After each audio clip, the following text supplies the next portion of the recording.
Ramazon oyida atiga $850 evaziga umra safariga borishni niyat qilib turgan do'stlar, ekrandan uzoqlashmanglar.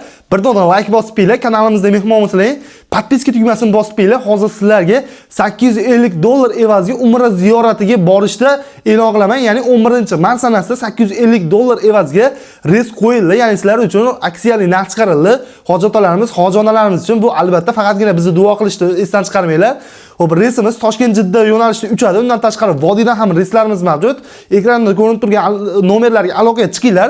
Narximiz $850, $20, $30 aqabaqa bo'lib qolishi mumkin. Ya'ni nimaga bunaqa bo'ladi? Biletimiz 4 ta 5 ta qolib ketib qolsa, shunaqa narxi iloji yo'q, tushib ketadi. Ya'ni talab ko'proq bo'lib qolgan bo'lsa $20, $30 qo'shilib qoladi. Shuni evaziga ekranda ko'rinib turgan nomerlarga aloqaga chiqinglar. Lekin 11-mart sanamizda reysimiz $850. Hozirda joylarimiz mavjud. Tezda aloqaga chiqinglar. Joylar soni chegaralangan do'stlar. Videoga like bosib qo'yinglar. Videomiz keng tarqalishi uchun shunaqangi bir arzon umraga borishni niyat qilib turgan do'stlarga bu videoni tezda jo'natib qo'yinglar, chunki bunaqa narxlar ko'pdan ko'p chiqmaydi. Faqat sizlar uchun aksiya narxiga chiqarildi.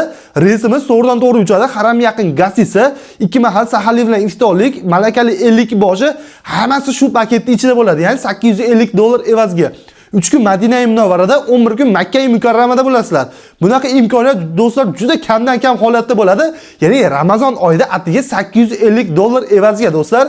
Bizni videomizga like bosib qo'yinglar, kanalimizda mehmon bo'lsangiz podpiska tugmasini bosib qo'yinglar.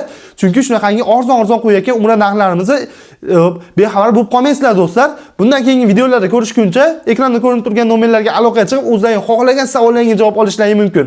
O'zlaringizni ehtiyot qilinglar, sog' bo'linglar, salomat bo'linglar.